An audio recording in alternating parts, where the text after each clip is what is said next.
Welcome to Zootopia.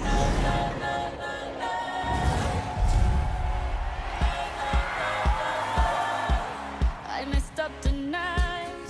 I lost another fight. Lost to myself, but I'll just start again. I keep falling down. I keep on hitting the ground, but I always get up now to see what's next.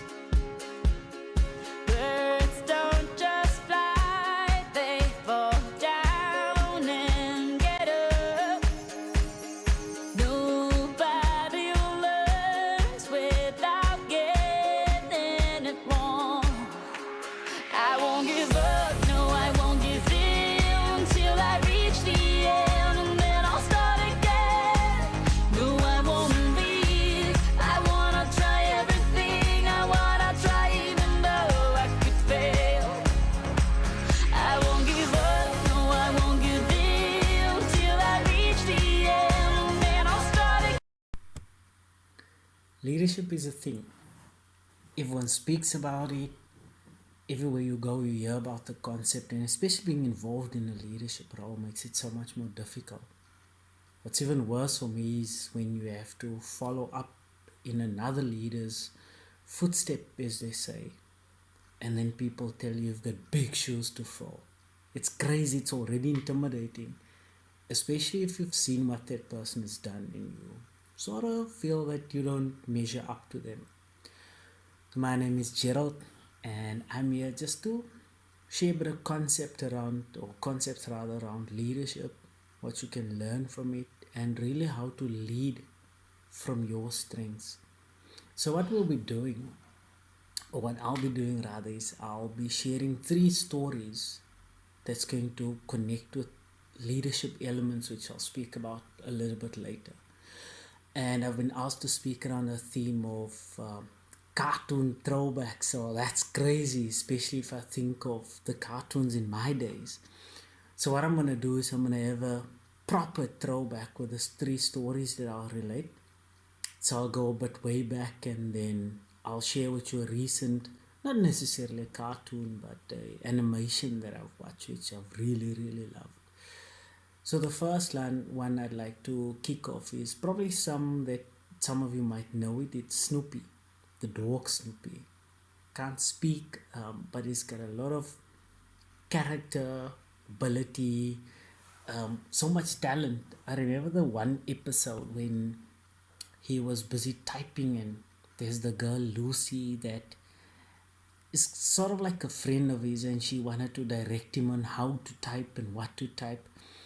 And then Lucy was just continuously saying he's not good enough, he has to do this, he has to try that. But now with Snoopy being a creative, very innovative, believed that his doghouse can fly, by the way, if you've seen it. What he then does is he would speak to, well, I say speak, he would then at some stage share with Lucy in terms of his writing that she must buzz off. But what's the interesting thing about that scene is that I realized in leadership, all of us have a Lucy that we have to deal with. Someone that's always in our business, that takes over when you want to do something. Someone that really just wants to be right all the time. It's crazy, I know. And you sometimes find that you don't really understand what's the point or the purpose of you doing something if this other person always wants to take over. They critique you in everything that you do. They always have something to say. And in Snoopy's case, he would not feel that he's adequate or has the ability to do what he desires to do. We'll get back to that. Another one which I love, normally used to play before we went to school, Popeye, the Sailor Man. Always had a tiff or fight with Bluto, big guy, bulk, and both of them had one goal in sight, charming Olive. So for them it was a daily fight to kind of see who can match up to what Olive desires in a man. And sometimes if Popeye was in the strips, Popeye would seem very gullible, where he would believe a lot of things that Pluto would say, or he would follow suit in terms of what Olive would desire from him. But it, but at times you would find that Popeye would also, if he can't get his way, basically go to what we hate nowadays, spinach, because that's where his strength come from. And I realized from that cartoon that all of us have got something that we relate our strengths to. It's crazy. So in that case, Popeye would, after showing a lot of patience, a lot of endurance, can't take it anymore, gets the spinach muscles. Like, back in the day, people would have, when they would call it, what was it called, potatoes. Like if you have a big tricep, and that's essentially relating back to eating the spinach and just living a healthy life. But the thing about Popeye was he always used to see the significance in others. So you get, when it comes to leadership, it's so important to understand that we're not all the same, and there's so much more in terms of what others, or rather what you see in others. I'll get back to that. Last story which I would like to leave, which is the one that I watched in December. It's a very interesting narrative about Christmas Father, or Father Christmas. It's a story called Klaus. So Klaus and Jasper. Jasper's a postman, which doesn't really want to do the job. Is spoiled by his father, and then he gets sent to this weird island where he have to collect a certain number of letters, and then his father would let him come back home. So in his efforts to do so, dismally fails, but afterwards realized that he have to collaborate with Klaus in order to make it work. Unfortunately, doesn't tell the truth, goes through the story, and eventually get what he wants. What I found interesting about Jasper's life was that through him being obedient and through him doing what he was sent there to do, or had to do rather, he had the ability to inspire others. And the story that goes with that is that every single act of kindness sparks another. So he had the ability to do what is good, and other people followed suit. He made a significant difference in changing people's lives, changing the outlook of the circumstances, purely because he was obedient to what he was called for. What I also discovered in the story is that it's not easy to follow your goal. It's not easy when you're being called to lead in a situation which is uncomfortable. So I want to encourage you that when it comes to leadership, it's so important to lead from your strengths. There's a book which I believe in. It's by Tom Rath. It's called Strengths Finder.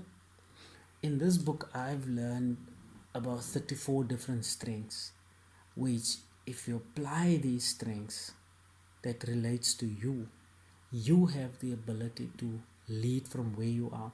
Some of these strengths are achiever, realist, individualist, strategic, futurist, relator. And what it tells me is that we are all different. Perhaps when it comes to leadership, the goal is the same, but how we get to the goal depends on how we follow and live out our strengths. So my encouragement is, firstly, from these stories, Snoopy, Popeye, and Klaus, know that leadership comes with your own ability, your own character, and your own strength. Secondly, once you've discovered what your strength is and you harness that strength, you would have the ability to make a significant difference, not just in your life, but in the people that you lead. And then finally, make leadership fun. Because once you understand who you are, once you understand what the goal is, then the journey in itself becomes incredibly significant. So I trust that in these difficult times where you cannot meet up with your societies, it's very difficult to do what you're called to do.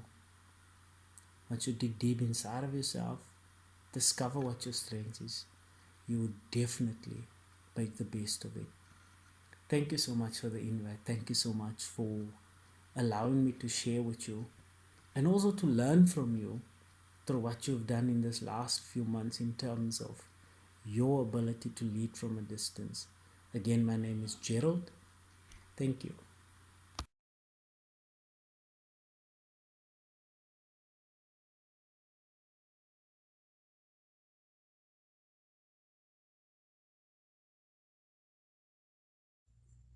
Future leaders and team players. All this talk about cartoon throwbacks, and it kind of makes me want to take a step back towards none other than a girl power flashback. Now, I'm sure you'll all agree with me when I say that growing up, we definitely felt inspired watching our favorite trio, Bubbles, Blossom, and Buttercup, tirelessly fight their way against the forces of evil to save their beloved city of Townsville. Let's face it, no matter what, these girls never backed down from any challenge they faced, and no monster was ever too big or too mean for them to handle. However, we often tend to forget that at the end of the day, these girls were just ordinary girls who led ordinary lives when not faced in the midst of the evil villains of Townsville. In the same breath, we often tend to forget that we too are human, so we feel as if we're capable of handling anything and everything that school has to throw at us. Remember though, as a leader, it's important to know your limits, but these limits should not in any way be your cue to underestimate yourself or your ability to shine. Let's take an example I always use. So, in the beginning of my cultural career, I found myself easily underestimating myself and my ability to take on any cultural task with the fear that my academic record would suffer. However, with the correct guidance from Mrs. Gerber and my peers, I started realizing that I was capable of far more than I thought I was. I also started relying on a team, and that's how our inner hero started shining. So I hope that you too can become just like the Powerpuff Girls.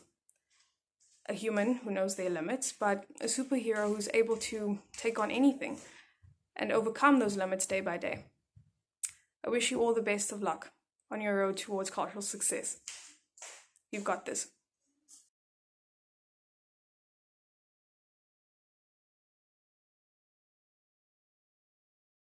Courage the Cowardly Dog has taught us that being afraid is normal. His adventures with his owners Eustace and Muriel remind us that we can do anything for the people we care about, even if we're terrified at first. Being a leader is not easy, and you will face many challenges while having to organize events, complete tasks, and even while working together with committee members. Having a little courage and believing in yourself will give you the willpower to get through obstacles. As a cultural board member, library prefect, head of the SCA committee, and an ex-DanceCom member, I have had my fair share of planning events, executing tasks, and going to drastic measures to save the day. One of these moments in particular happened earlier this year at the annual Grade 8 welcome that the SCA committee hosts. We were about to do worship and sing along to some amazing lyric videos. And then the projector and sound system malfunctioned, leaving us with no way to play these videos.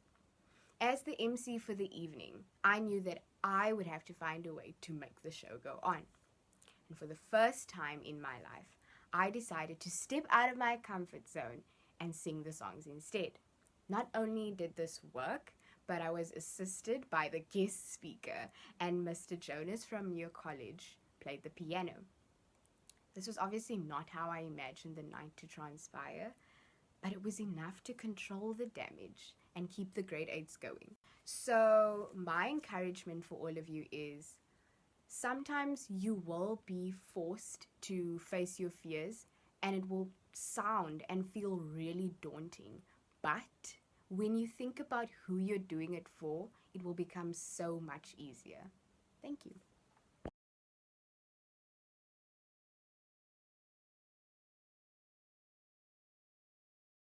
Growing up, Tom and Jerry had been one of my favorite cartoon shows, and even now, I wouldn't say no to watching it. The show has many valuable lessons that have surprisingly helped me in my roles of leadership. We have watched Tom tirelessly attempting to outsmart Jerry and failing every time. But you need to remember that failure is merely another stepping stone to success. Although Tom doesn't always succeed into catching Jerry, his never give up attitude is rather inspiring. I have wanted to give up several times, but out of frustration and due to the mindset that anything I do, I'd fail. But then I remind myself that I am not a quitter, and so I give it my all and my best. Tom and Jerry have taught me that confidence is important. Jerry, no matter how small he may be, oozes confidence. While he still gets stressed out, he has confidence in his actions and ideas that they will help save his life. Similarly, we too should have the same confidence in our own actions and ideas. Remember, no idea is ever too little to share for when you're working on something, whether it may be for an event, a workshop, or an assembly. And lastly, Tom and Jerry has taught me that you should always be willing to ask for help and be willing to work together with others.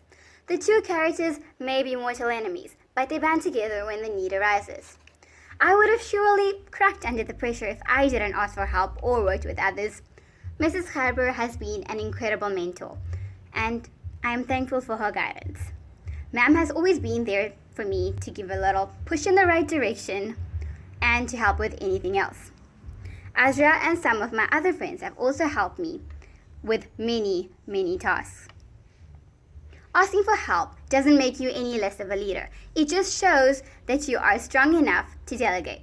As a leader, it is essential to have a never give up attitude, confidence, and the ability to work with others and ask for help.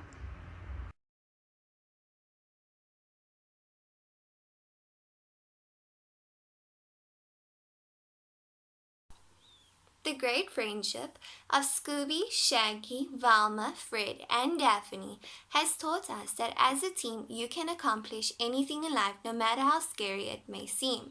We are often overwhelmed with the crisis when a situation or task seems way too big for us to handle on our own. My own personal experience with this was last year when I was given the opportunity to sort out the archive room by myself. I felt very overwhelmed and did not know where to start because if you've been in that room, you'll know. So I had to call in reinforcements, such as my friends and committee members who did not hesitate to help me. We sat for 2 whole days sorting, cleaning, and organizing the archive room into a tiny museum for the old girls to come in and have a look at. If it was not for my friends and my committee members, I would not have done it on my own. Just as they are there for you, you must remember to always be there for your team. As a leader, you need to remember that you can't do everything alone, for it is your team that makes you a great leader. Ask for assistance from your friends or your committee members to help you tackle obstacles head on as a team. Soon you'll realize that the problem was not as big as you thought it was. Thank you.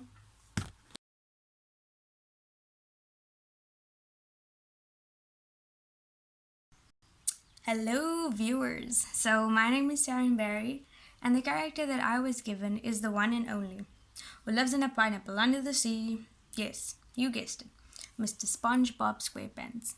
Have you noticed that no matter the circumstances that SpongeBob is in, he treats everyone and everything with positivity? For example, when SpongeBob is at the Krusty Krab and Squidward is nothing but nasty and rude towards him, he doesn't retaliate in the same way. Instead, his positivity radiates the entire Krusty Krab. I'm sure we can all agree that SpongeBob is by far most definitely the most cheerful living creature in Bikini Bottom. I think his message to us is that positivity is extremely important. As a leader, I can say that having a positive mindset or just spreading positivity truly influences the environment you're working in. For example, if your team is experiencing some sort of crisis, instead of being negative and wanting to give up, they'd be positive and come up with solutions. For example, last year we had an Evolutio event. I'm the head of Evolutio, and we had it outside, but it started raining. So a lot of people felt really down because all the effort we put into this event was for nothing. So people wanted to pack up, go home, complain. And myself and a few friends decided to look for Mr. Reynolds, get the keys to the student center, and move the event inside. By doing this, we stayed positive, and this led to a solution. So, I can definitely say that having a positive mindset influences people in a beneficial way. Remember that a positive mindset results in a positive day. Thanks.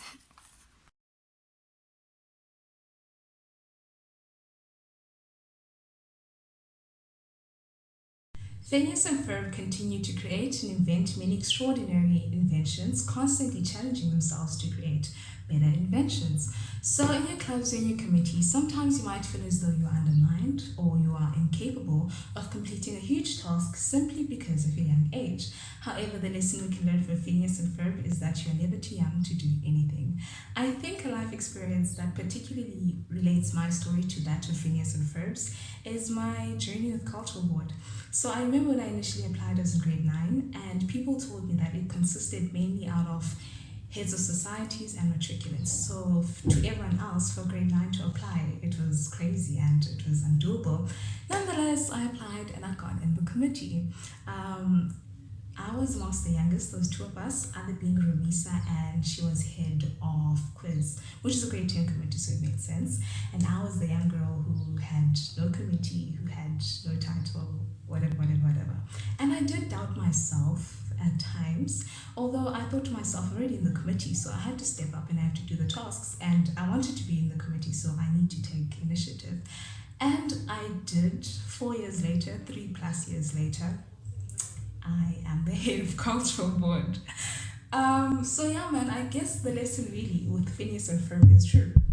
You're never too young to do anything. If you want to do something, you put your mind to it and you do it, and you will be successful. Like, success doesn't have an age. So yeah, the lesson we can all learn from Phineas and Ferb is that you are never too young to do anything.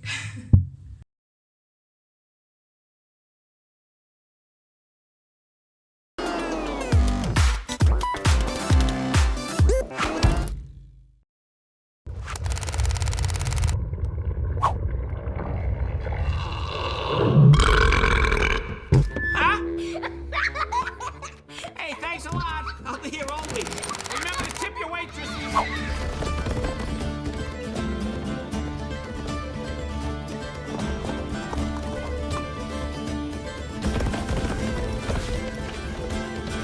When cold winds are calling and the sky is clear and bright, misty mountains. This is Jessie, the roughest, toughest cowgirl in the whole West. She loves critters, but none more than her best pal, Bullseye. Yeehaw! Here. I've seen these ants do great things. And year after year, they somehow manage to pick food for themselves and you. So who is the weaker species? Ants don't serve grasshoppers. It's you who need us.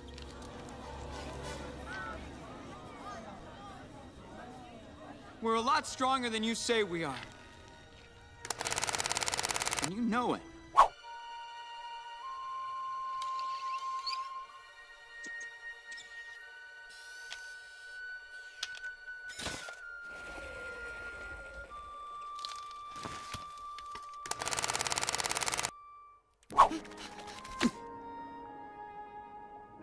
Love you, Dad. I love you too, son. Dad, you can let me know. Sorry. I love you. Wow. Whoa.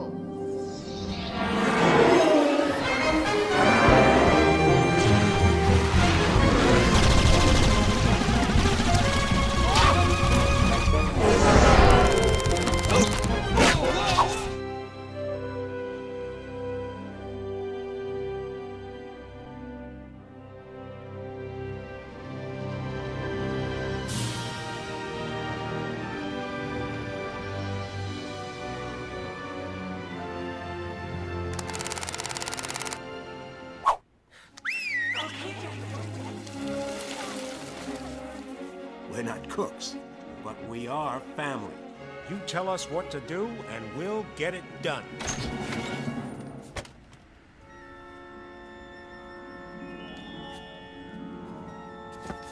Stop that health inspector! Delta team, go, go, go, go! The rest of you stay and help run. Ready? Ready.